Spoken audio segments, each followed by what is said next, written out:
Look, let me shut it down. No noise.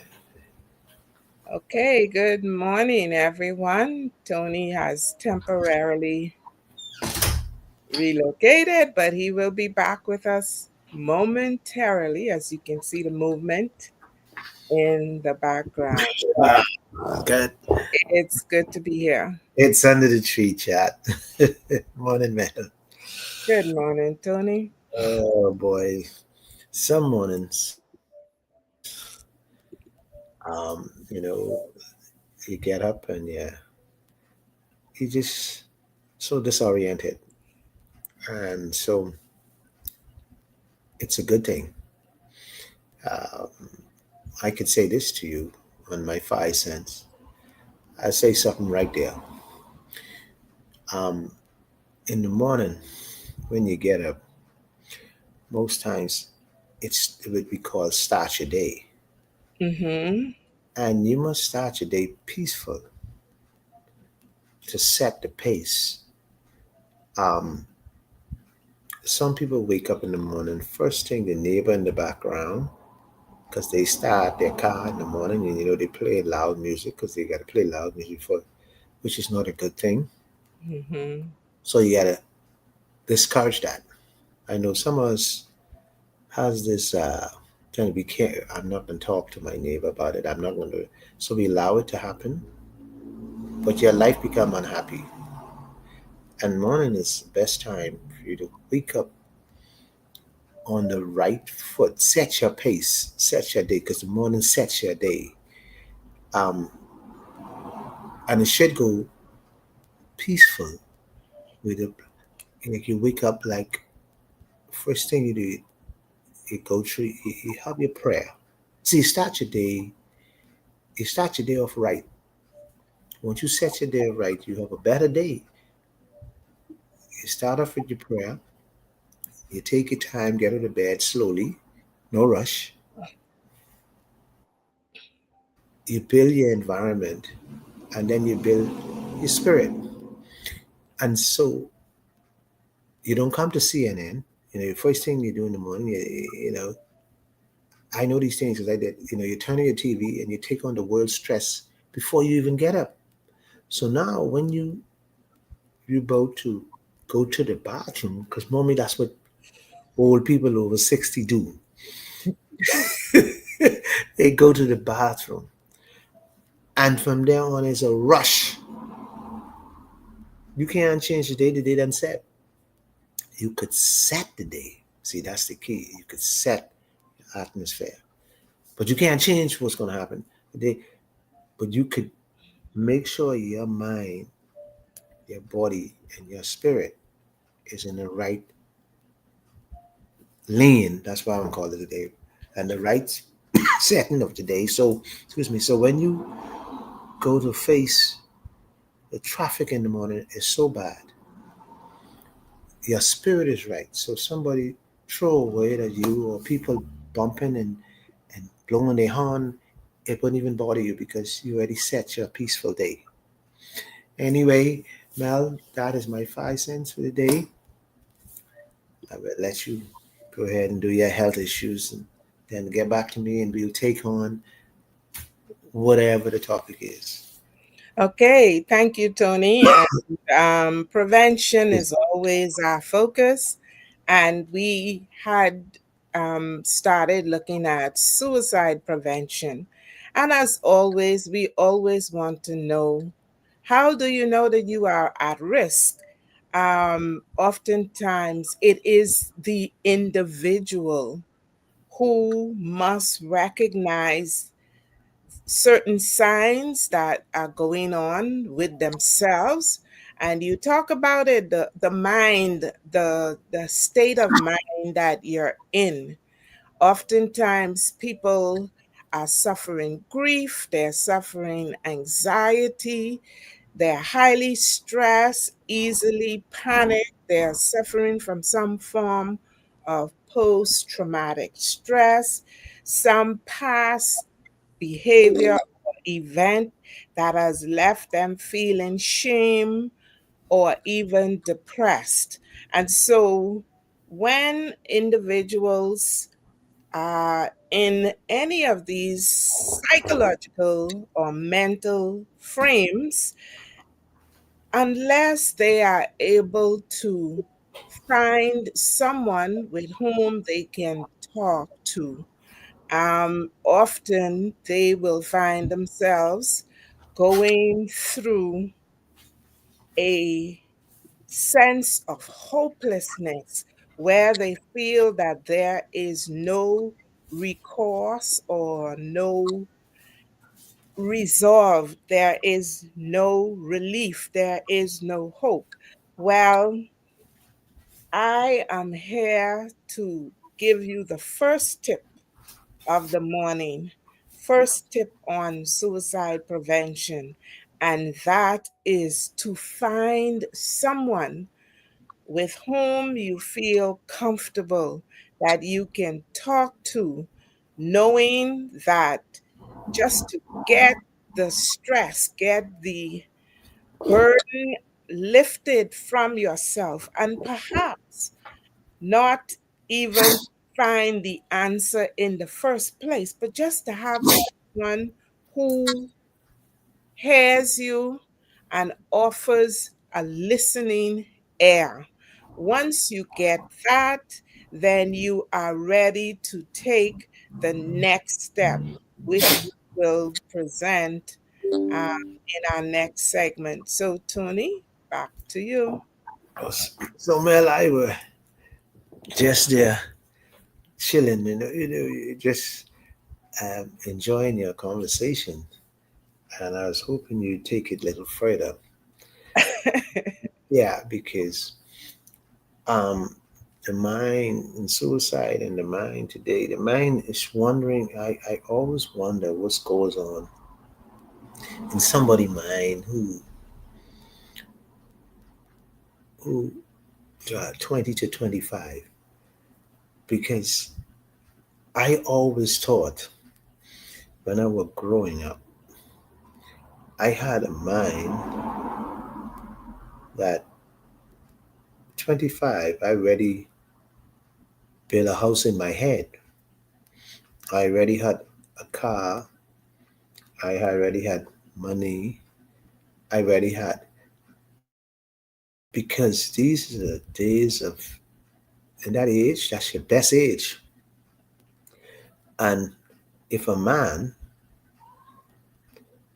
don't have a stable woman at the age of 25, or good woman, whatever you call it, whatever you want to call it, that consider her to be your wife,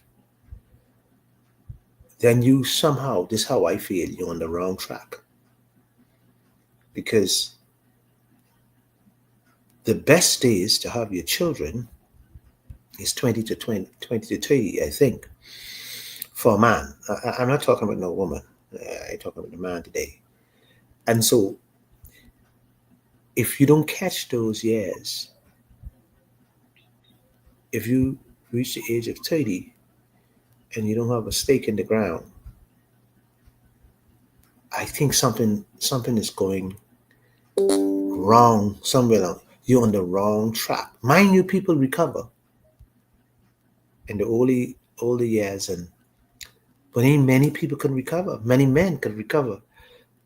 If you watch, you work for many years and you watch a man, you watch men on your job. You know what I'm talking about because you've been working with a lot of men. So you watch men.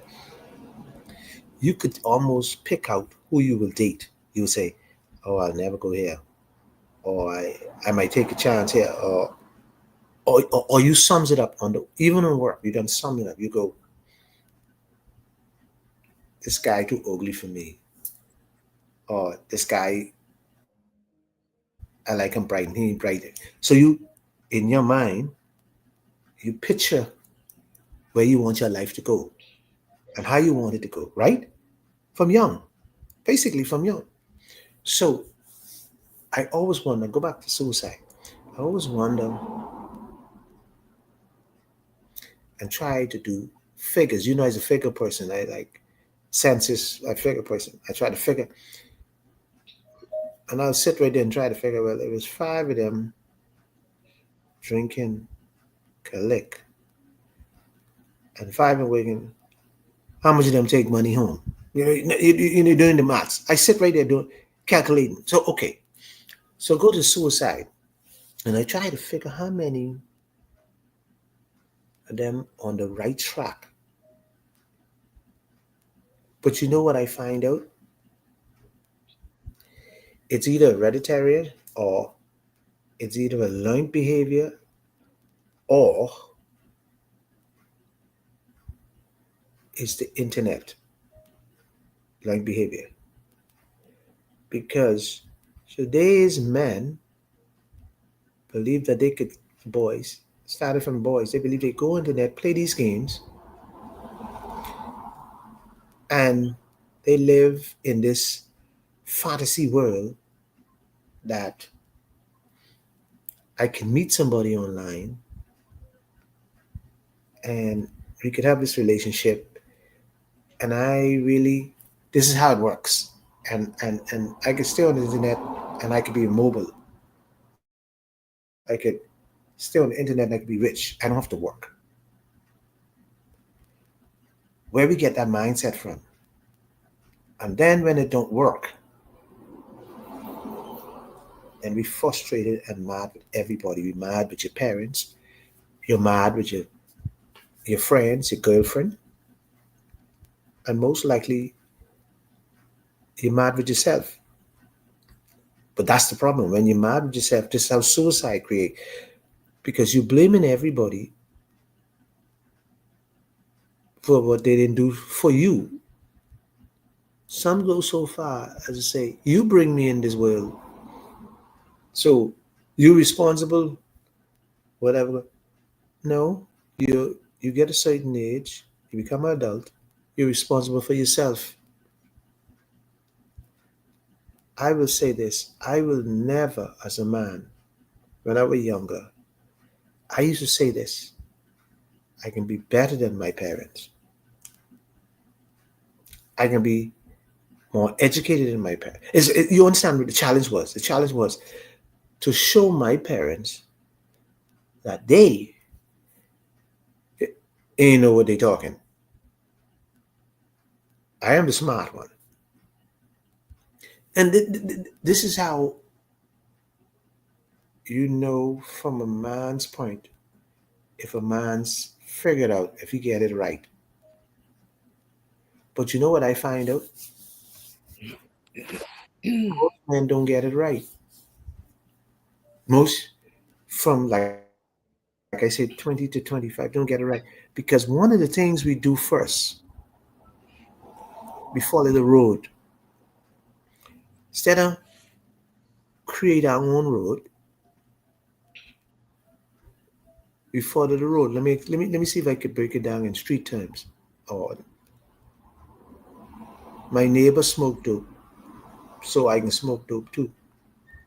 Because my neighbor tells me dope calm my mind down and settle me down. So I take that road, not knowing that my neighbor don't want me to succeed more than him. My neighbor won't keep me right here. And guess what, Mel? My neighbor says it. He will say it to the next friend. He say, "But he believe he better than me. Your parents sent him to private school, so I can put something on him." And he come over Mhm. here. See, they plan for you. You ain't plan for yourself.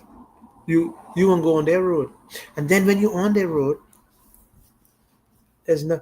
Uh, and so I could see why so much suicide. And I could see why so many young men be talking trouble. What trouble of heart? Touching the heart of a man, yeah. Yeah, touching the heart of a man. And you see why men are bits losers today. We are in the losing bracket. Let's go there. Let's compare man to woman. Let's do that for a second. Woman more educated than us. Women have bigger posts than us now. Women think family. We think whatever we do, we will live in mommy till we dead. The problem in all of this is that we have to set our mind. Men have to, the men. Now we ain't talking about the boys, and we ain't talking about the. We talking about the men. Has do more than setting our sons. Mind you, they don't listen to us. But I think we got to go back to the old teaching. Boy, bring your backside in here. So when you see them start going, talking about they have to be with friends and all, you drag them back and say, no, no, I's your friend. Until they get it, till they grasp. See, men got to stop. See, it's like it's very difficult here because men got to work to take care of the family. So sometimes it'd be difficult for you to spend more quality time with your children, your sons. What I think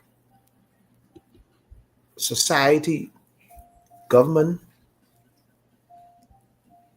and more companies has to think to give more men more time to be home.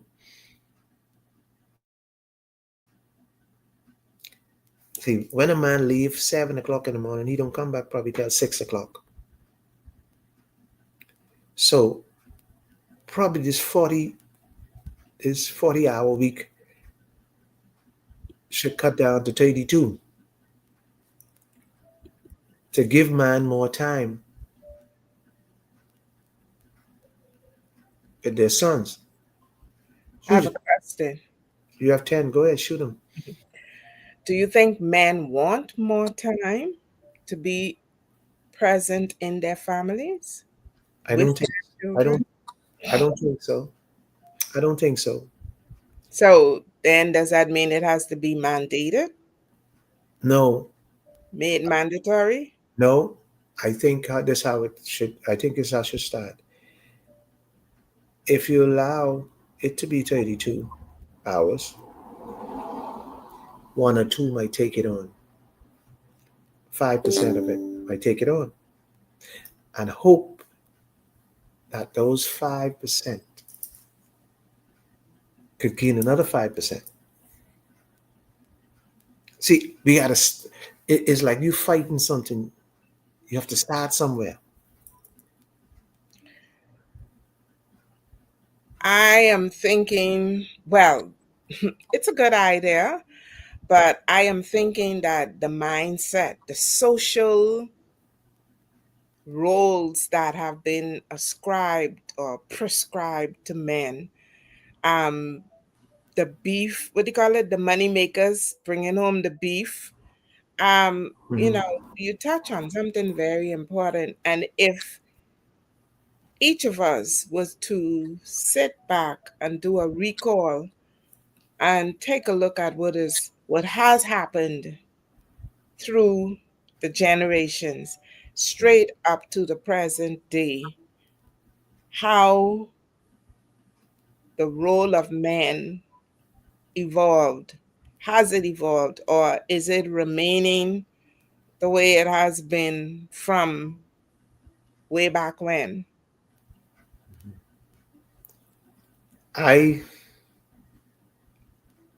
I think when we let me see, I can't remember what year we switched.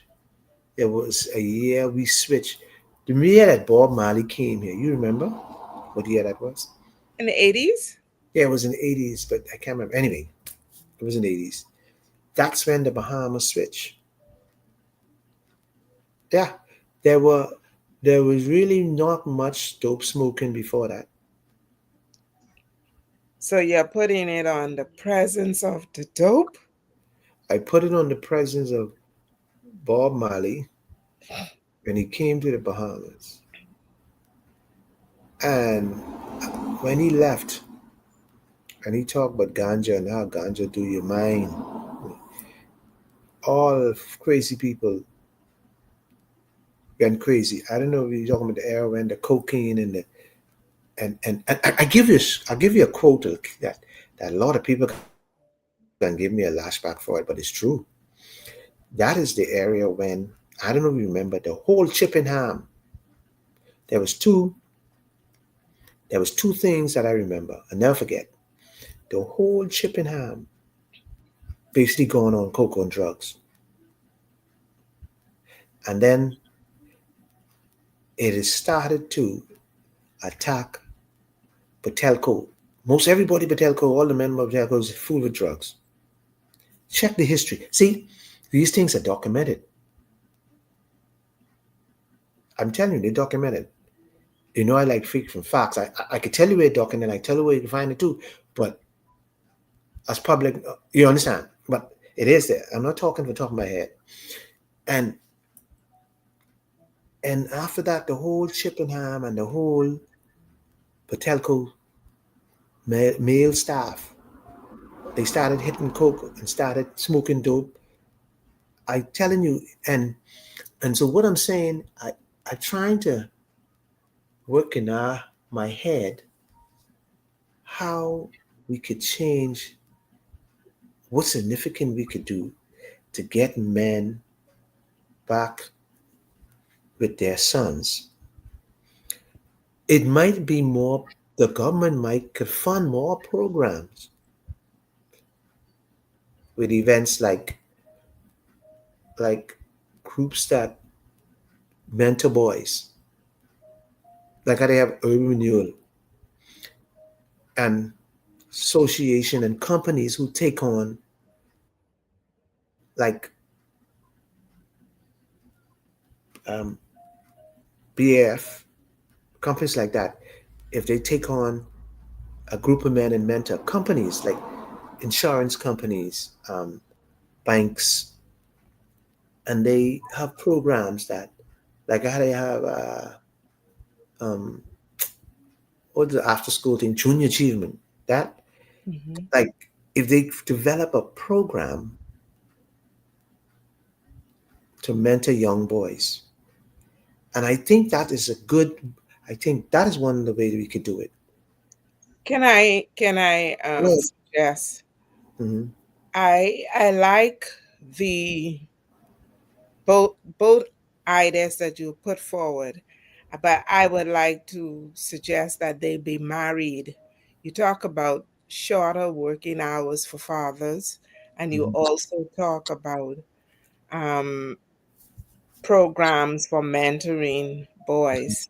Mm-hmm. In light of the trends that have been established, social trends in our society, where the father is absent from the home, I Mm-hmm. would say that the 6 hours that is taken from the day, the week, Mm-hmm. the work week, Mm-hmm. to put that into fathers becoming active Mm-hmm. through these programs for spending time for learning how to interact with their sons, so that you are literally kind of like killing two birds with one stone.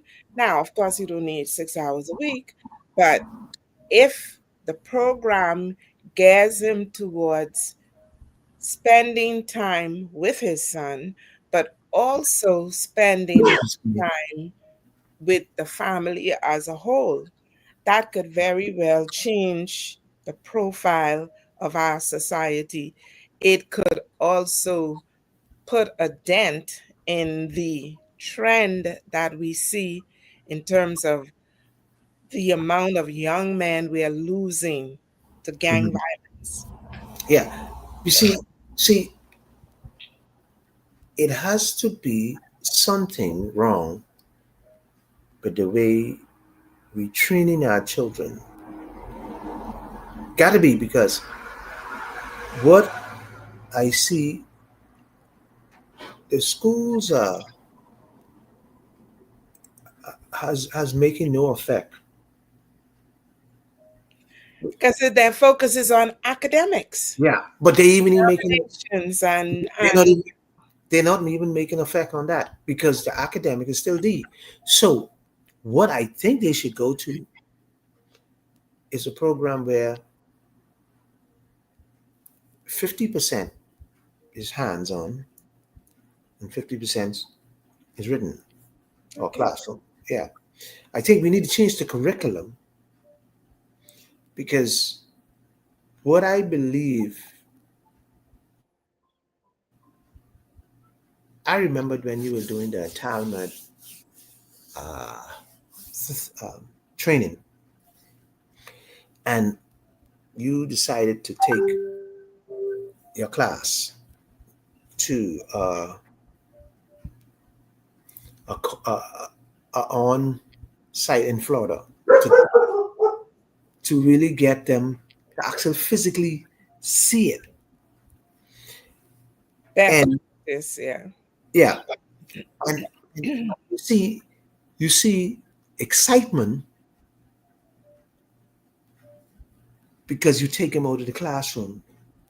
They were excited to see how it's done professionally and see to open the horizon. So if you keep, let me. I don't want to knock the government, but let me give you some history of wasting time.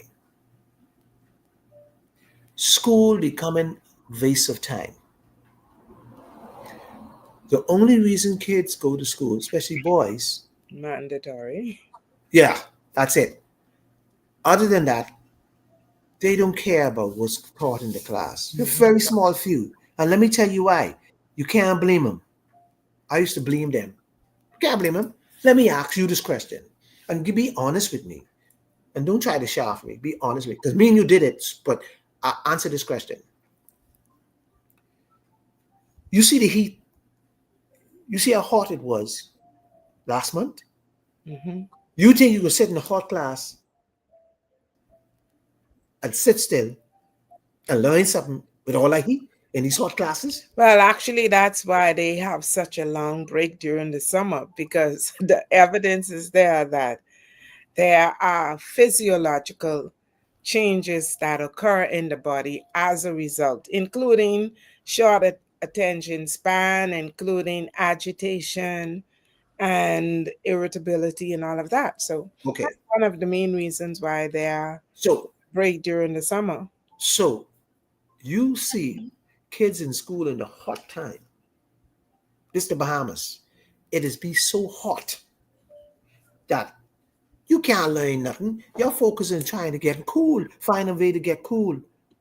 See, these are the things we have to look at why we getting the D average. Then you put in the classroom a teacher who chalk in her hand all the time. Because they train her to have chalk in her hand. You gotta you have to compile this small time with this big work. So the children never get it because you only have time to go back with the ones who didn't get it because you got to keep going because you have to compile this. Yeah, time constraints. Yes, and Mhm. so we we we see this failure for about the last 10, 15 years. 20, 25. Okay, we never changed the curriculum. We never changed nothing. We if the We're teacher stuck, is stuck, hot, stuck. yeah, yeah. If a teacher is hot in a class, she got on girdles. I telling you, see this is a real world. She got on the girls trying to make herself look good. But the heat, the water coming down, and she trying to stay on top of the class. And this little brat in the corner can't keep emotion because he can't keep sick of the heat. He trying to juggle. So everybody frustrated. So she said, believe my child, y'all can stay dumb. That's what teacher does. They give up. They say, you know what? If you ain't get it, I ain't. When me and you were growing up, our teacher make us stay behind school. Remember? And they get the ruler. I'll never forget the 12-inch ruler. They put it there. and they whack that out of you, make sure you get that. The ruler was to scare you. That was the to make you be a rod if you don't try to get this. And they will not advance you, and they will not let you go if they have to do it every day because they were concerned and they love what they do. These teachers today, everything is so expensive. It's difficult for them to struggle home trying to get any mean, and then you come rude children that you ain't trained at home. So difficult. The whole thing has to look at. And so the child become frustrated in the class. And when the child probably won't get it, but can't get it because they frustrated and they act out. And then you send them to the mental institution because you think they're crazy. Yeah, but that's what the teacher does. The teacher decides, oh, he need to see the guidance counselor. The guidance counselor send him. And now, what did you do to this child? You mentally tell this child it's crazy. So now this child has the only thing she's embarrassed or he's embarrassed to go back in the class because you got him going to this mental institution for 6 weeks. And so some of them they take it as a joke. So some now decided, oh, I mental. So they are acting it. There's a see, I could remember this happening to my son. One day, him and this guy had this little altercation, and he shout out to the guy. He said the guy was a bully and the guy keep fooling him. So he tell the guy, I will kill you. The students heard it. Tell the teacher before the guy in consult, do you know my son had to go to Dr. Thompson? Listen to what I tell you. It happened. See, it happened. These things happened to me, so I could talk what happened to me. And what I'm saying to you is that when he sit down and talk to me, he said, Daddy, they send me. They think I crazy. So I said, what do you mean? He said, they want me to go to Dr. Thompson for counseling. But remember this. It's a train and it's reaction. It's not the fact that he was a mentor, the fact that that was their friend and they was trying to get Dr. Thompson to make some money. You understand? And they use people, but mentally, I believe, if I didn't take my son in the hand and say, boy, you come from me. See, you see what I'm talking about? So you would have gone over there and you probably would have been put on pills. And we lose them. People, kids react is not, kids react for attention. Kids react out in certain way. So you gotta manage them properly. If you leave a child who's being bullied and you don't pay attention that your child is being bullied, but most times what happens, the one that get themselves into trouble is the one who's trying to do the right thing. Because he's being bullied on the street, because he's being bullied in the classroom, they get tired, they pick up a gun, and that's how they get themselves in trouble. So when my parents used to say this, now I believe it. My parents said, most people in Fox Hill is good people.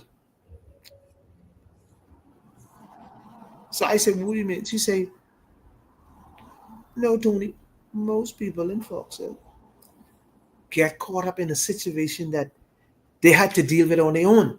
So Mhm. if they had some advice, some help, they would have done it. And I realize when you see these guys pick up a gun, they are frustrated. And I'm gonna close right now. Mhm. When they are frustrated, that split moment, that one moment right there.